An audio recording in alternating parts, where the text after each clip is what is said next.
Para referirse al punto tiene la palabra el senador Pasquet. Muchas gracias, señor presidente. Yo quisiera iniciar estas palabras recordando una de las lecciones de don Carlos Vaz Ferreira contenida en su Moral para Intelectuales. Decía Vaz Ferreira: todas las cuestiones sociales son discutibles y en todas cabe argumentar. En esos casos, tiendan ustedes a tener confianza, primero en los sentimientos de humanidad, de simpatía y de piedad, y segundo, en las soluciones de libertad. Cuando en un problema de la vida actual se presenten dos soluciones, una de opresión, de prohibición, de imposición y otra de libertad, tiendan a tener confianza en la última. Si oyen discutir, por ejemplo, sobre el divorcio y nos emiten argumentos buenos en favor y otros fundan argumentos buenos en contra, y se argumenta hasta lo infinito y todos parecen tener razón y no saben ustedes qué opinar ni qué decidir, díganse que este es un problema de la misma fórmula y que posiblemente los que prevén, como consecuencia del ejercicio de una libertad cualquiera, grandes males y desórdenes sociales, serán víctimas del mismo engaño de siempre y desmentidos como siempre una vez que la libertad se otorgue. Confianza en las soluciones de libertad y en las soluciones de piedad, decía Vaz Ferreira. Con esa confianza, señor presidente, yo anuncio mi voto favorable a este proyecto en términos generales, mi voto favorable además a cada una de sus disposiciones particulares, sin perjuicio de los señalamientos que oportunamente realizaremos en la discusión particular para fundar nuestro voto negativo a algún artículo en algún caso aislado. Entrando en materia, señalamos que la discusión que se está dando en Uruguay a propósito del matrimonio homosexual o matrimonio igualitario, lo podemos decir sin eufemismos también, está teniendo lugar en varios países que históricamente han sido referencias culturales importantes para nosotros. En Francia, en un número creciente de estados de la Unión Americana y en el Reino Unido, el matrimonio homosexual ha sido aceptado ya o está en proceso de serlo. Leíamos en la prensa estos días que la Cámara de los Comunes acaba de aprobar el proyecto que está ahora estudio de la Cámara de los Lores. Yo no sé dónde se habrá casado Elton John, pero en el Reino Unido no fue porque están por aprobar la ley todavía. Digo, los diversos casos nacionales marcan claramente una tendencia, tanto en los Estados Unidos como en Europa Occidental, que bien podría describirse con una frase de la revista Time: lo que hasta hace poco era inimaginable se ha vuelto inevitable. ¿Por qué está sucediendo esto? Parece muy claro que los cambios legislativos en proceso han sido precedidos por el cambio en la actitud de la sociedad hacia los homosexuales y hacia la homosexualidad. Y permítaseme citar nuevamente a Vaz Ferreira, que es orientador siempre. Los progresos y los grandes cambios sociales nunca o casi nunca se hacen a consecuencia de raciocinios, sino que lo que cambia es el estado de espíritu, algo mucho más hondo que el plano psicológico puramente intelectual. Al juzgar las instituciones sociales, al pensar sobre ellas o al tratar sobre ellas de cualquier modo, no debemos limitarnos a razonar al respecto, a hacer teorías, a hacer sistemas, a decir esto es individualismo, esto es socialismo, esto es tal o cual cosa, a poner etiquetas, sino que hemos de esforzarnos en evitar, en combatir por todos los medios esa anestesia adaptativa lógico-moral. Aún separando la cuestión de si los absurdos o los errores son corregibles, evitar que nos invada esa anestesia que nos impide sentirlos. Y me parece que la época ha traído el fin de un estado de anestesia que impedía ver sufrimientos y angustias de mucha gente a la que ha llegado la hora de ponerle fin.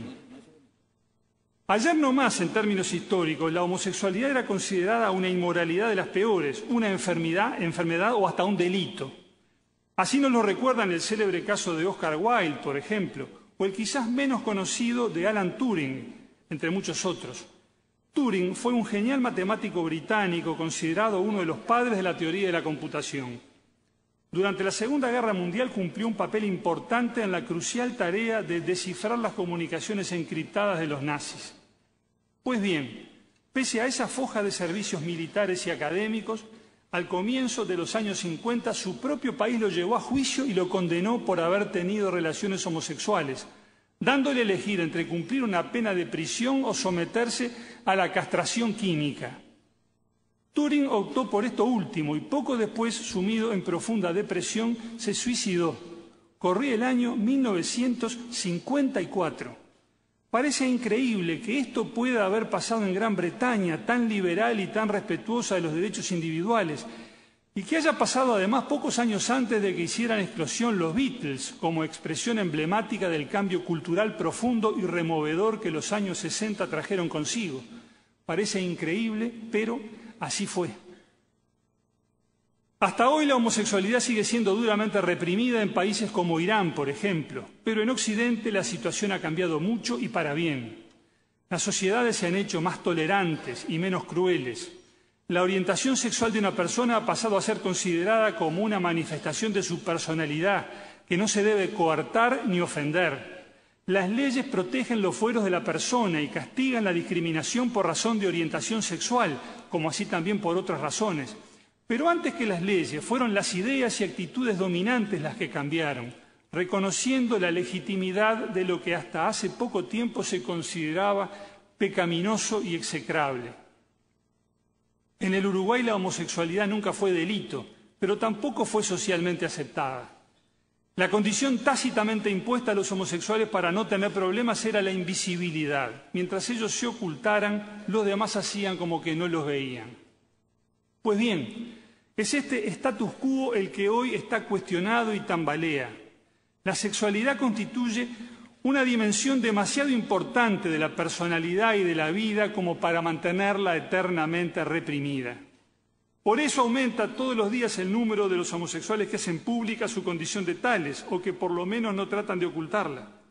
Y la sociedad tiende progresivamente a admitirlo, bien que con matices que van desde la convicción de los más jóvenes, acá el clivaje generacional me parece que es bien claro en este tema, hasta la resignación de los mayores y, por supuesto, el rechazo enconado de los recalcitrantes, que son cada vez menos, pero que también existen.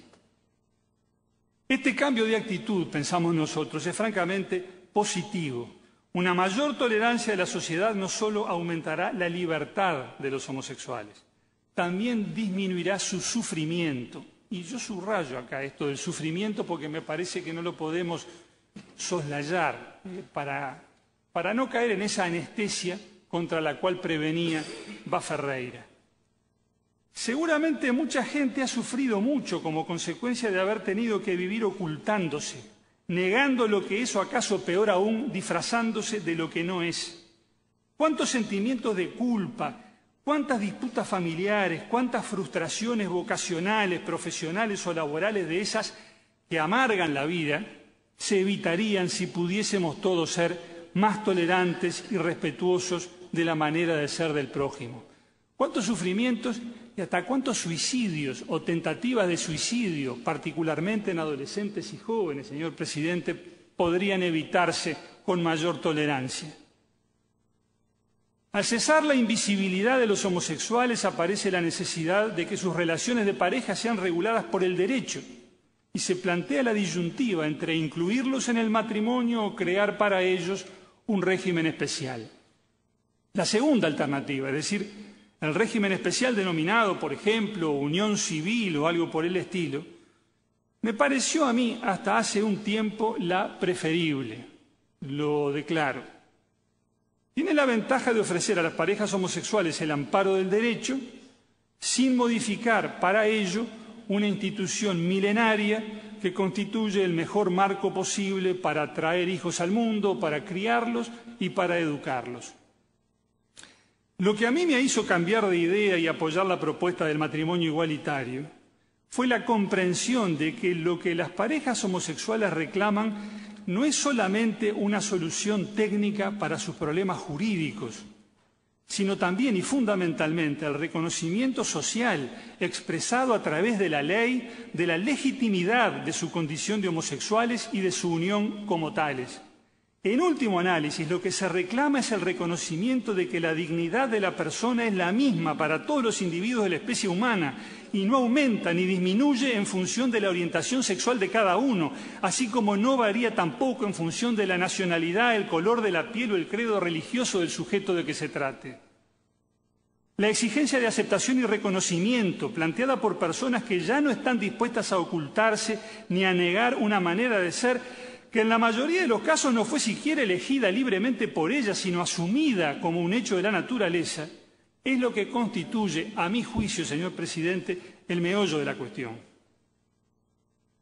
No es esta la ocasión para considerar las razones por las que durante tanto tiempo la regla tácita de la invisibilidad fue impuesta por la sociedad a los homosexuales y aceptada por estos. Lo relevante hoy es que la sumisión terminó, que los homosexuales no aceptan seguir viviendo en la clandestinidad y que reclaman que a ellos también se les reconozca como a cualquier ser humano el derecho a ocupar un lugar bajo el sol. En el ámbito de las relaciones de familia, el matrimonio es la institución legítima y legitimadora por excelencia. Establecer, junto al matrimonio, una institución de efectos similares, pero de nombre distinto, equivaldría a crear algo así como un matrimonio categoría B para personas cuya voluntad de convivir de manera estable y duradera es la misma que la que anima a los contrayentes del matrimonio a secas. De esta manera, lo que estaríamos haciendo, aunque ese no fuera el propósito de nadie, sería consagrar una discriminación. Discriminar es tratar de manera diferente dos situaciones o personas iguales. Tratar de manera diferente a lo que no es igual, sino distinto, no es discriminar, sino dar a cada uno lo suyo, para decirlo con una expresión de rancio abolengo jurídico. Si tenemos por un lado una pareja constituida por un hombre y una mujer, y por otro lado a una pareja homosexual, y las dos parejas quieren contraer matrimonio, se nos plantea el siguiente problema. Si lo que define la situación es la aptitud para procrear de cada pareja, la conclusión es que no son iguales y, por lo tanto, no tienen por qué ser tratadas como si lo fueran. En cambio, si el factor decisivo es la voluntad de convivir de manera estable y duradera, ambas parejas son iguales y la ley debe darles un trato igual en cumplimiento del principio de igualdad ante la ley consagrado por el artículo 8 de la Constitución de la República. Tenemos pues algo parecido a lo que en derecho internacional privado se llamaría un problema de calificación.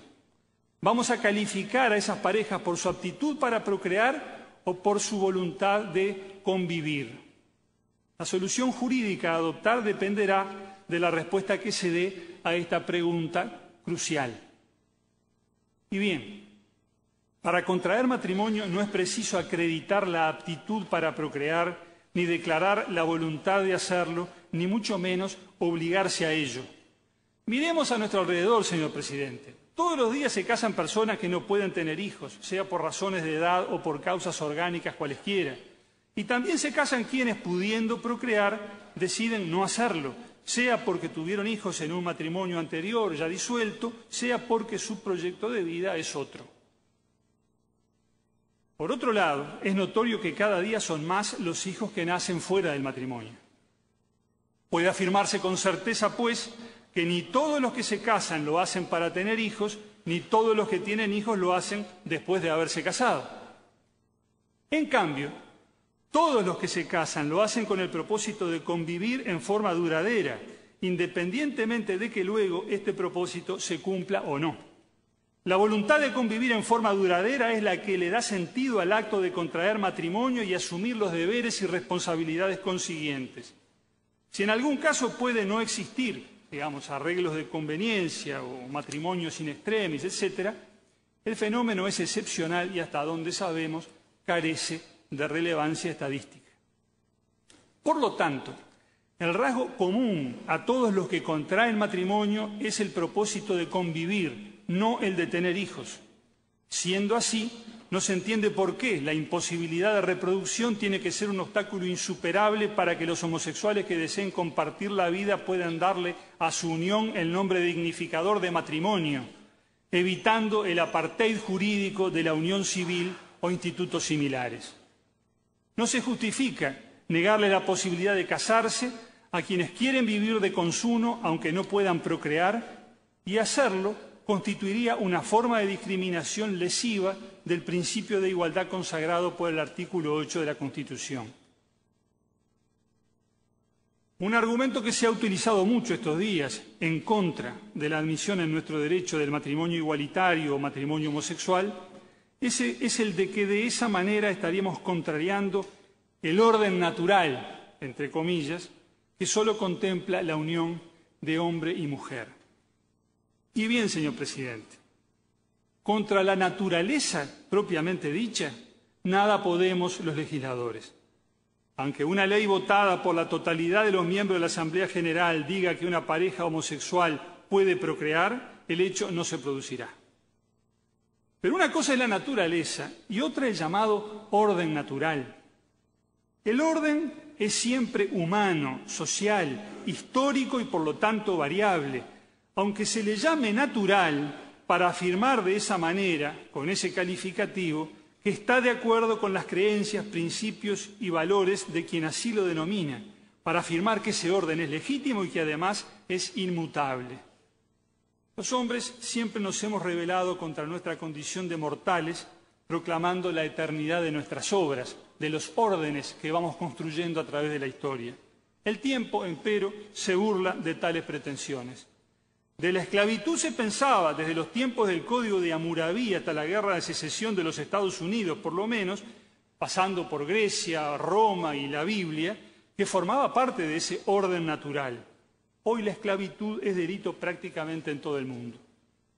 La condición de la mujer constituye otro caso similar.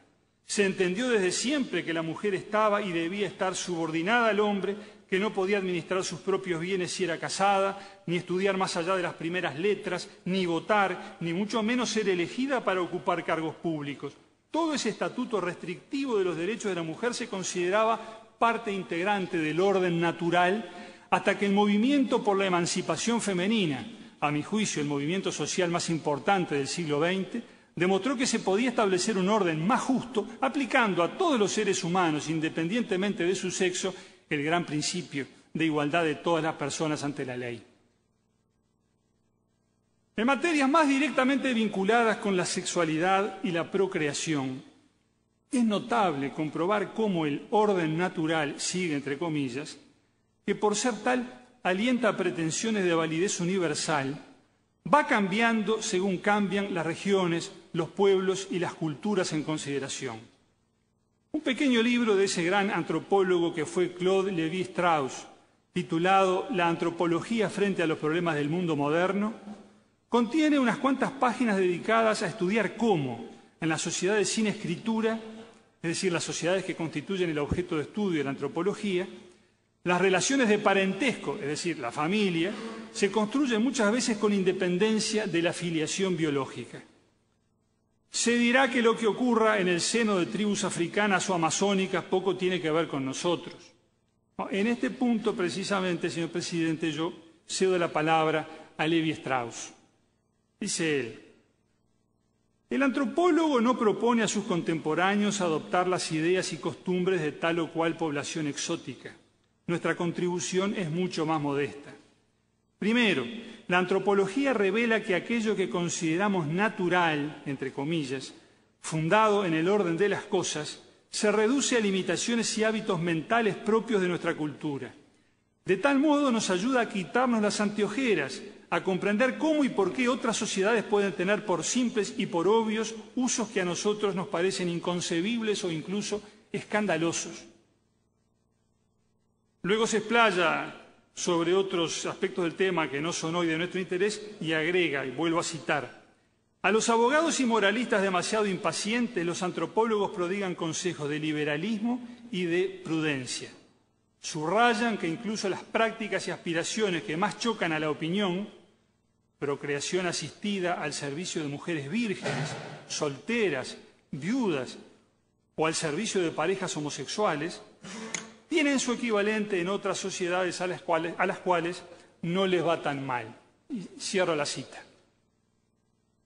Creo, señor presidente, que dentro de no mucho tiempo la admisión del matrimonio homosexual en los países de Occidente, por lo menos, será considerada sin mayores discusiones como un paso más hacia la plena consagración del principio de igualdad de todas las personas ante la ley y valorada positivamente como tal.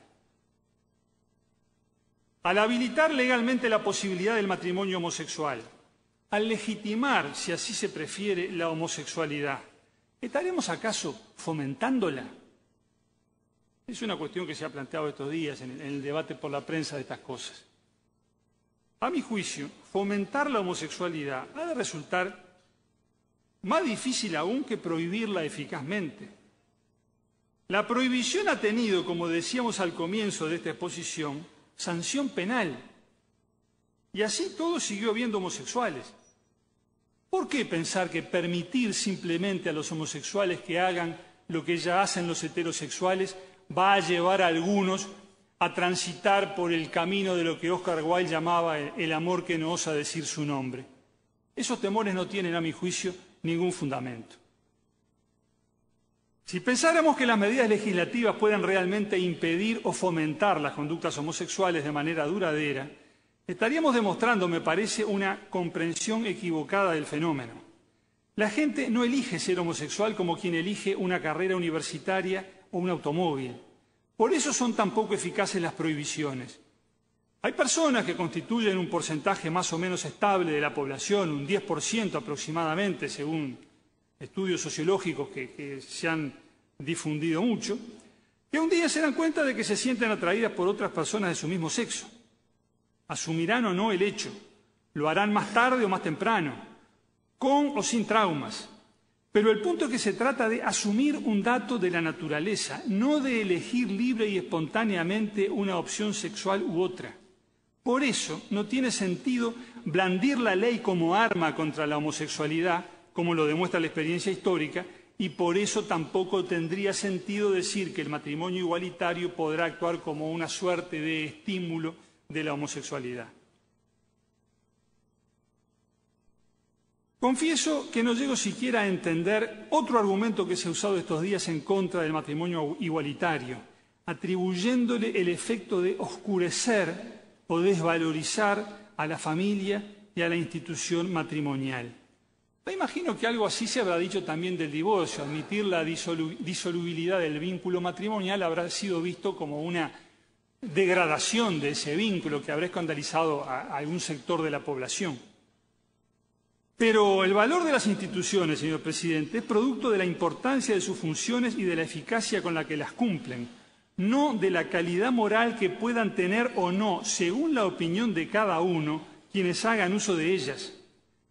El instituto del sufragio, piedra basal de la democracia, no se oscurece porque junto a los que votan lo que a mí me parece que hay que votar, lo hagan también los que votan por otras ideas o por otros candidatos. La enseñanza pública está abierta a todos y no pierde valor porque a sus aulas acudan personas de distintas clases sociales, de distinto color de piel o de diversa orientación sexual. Las instituciones de una sociedad democrática no se reservan el derecho de admisión, porque todas las personas son iguales ante la ley y mientras cumplan con ella, todas tienen derecho a acogerse a sus disposiciones. El efecto que sí esperamos que produzca esta ley es el de aumentar la tolerancia de la sociedad hacia los homosexuales, hacia los que se casen y hacia los que no se casen, para todos mayor tolerancia. Ha habido cambios positivos, ciertamente, pero sigue siendo largo el camino que falta recorrer para poner fin a todos los sufrimientos, las amarguras y las injusticias generada por esta homofobia que todavía, reconozcámoslo, forma parte de nuestra cultura y le hace tanto daño a tanta gente. Al vivir la sexualidad de conformidad con su propia naturaleza, los homosexuales no lesionan los derechos de otros ni atacan el orden público, por lo que su conducta queda inscripta en el marco de libertad individual que a todos los habitantes de esta tierra reconoce el artículo 10 de la Constitución. Esas personas tienen derecho, como todas, a ser protegidas por el Estado en el goce de sus derechos fundamentales, entre los que se cuenta el derecho a la igualdad ante la ley. Y tienen derecho también a algo tan elemental y necesario para la vivencia de la propia dignidad, como lo es el respeto de los demás. En definitiva, a mi juicio, de eso se trata.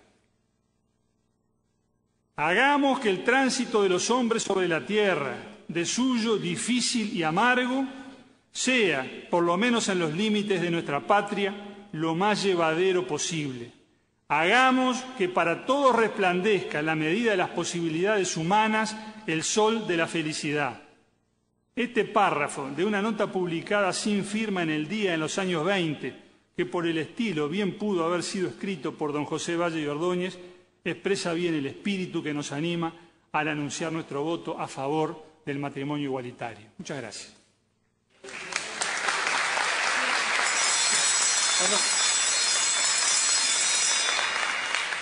Perdón, señor presidente, omití algo en mi exposición. Si usted me autoriza... Puede agregar, señor senador. Muchas gracias, señor presidente. Le concedo una interrupción al señor senador Amorín. Bien, pero no sin antes advertir a la barra que está terminantemente prohibido efectuar manifestaciones. Gracias.